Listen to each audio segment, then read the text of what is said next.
Bonjour à tous, aujourd'hui 1er juillet 2025, c'est le jour médian de l'année. Il nous reste la moitié à faire en fait pour arriver au 31 décembre.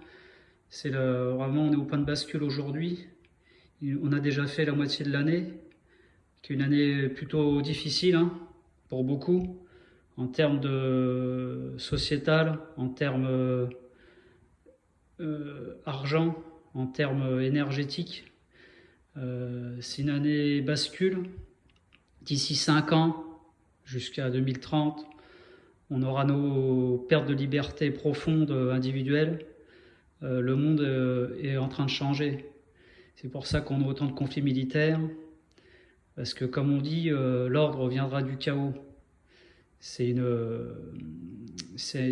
devise eschatologique de destruction totale que certaines élites pratiquent. Voilà, bon, c'est pas le sujet de la vidéo aujourd'hui. J'en ferai une autre par rapport à ça.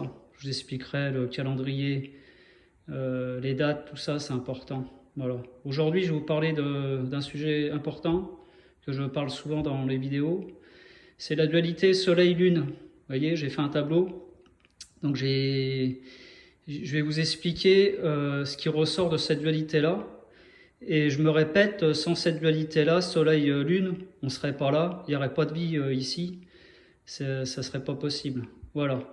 Donc je commence. Donc le Soleil, vous voyez, on a le positif, plus, on a la Lune, négatif, moins. Vous allez comprendre pourquoi j'ai fait 3 fois plus et 3 fois moins, c'est normal, il n'y a pas de hasard. Après, donc le Soleil, ça représente le masculin, l'homme et la masculinité, on est d'accord, côté homme.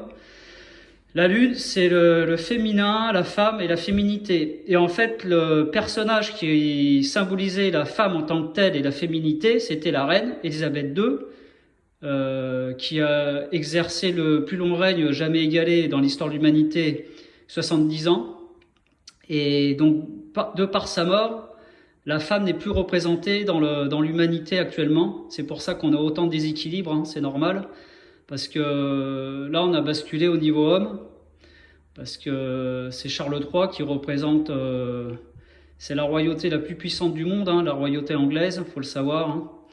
Et tout découle de ça. Bon, c'est un autre sujet, j'en parlerai un peu plus de la reine après, mais là, je continue mon exposé. Donc après, vous avez la chaleur chaude pour le soleil, vous voyez, chaleur froide pour la Lune. Et ce qu'on peut détecter, je pense que vous l'avez peut-être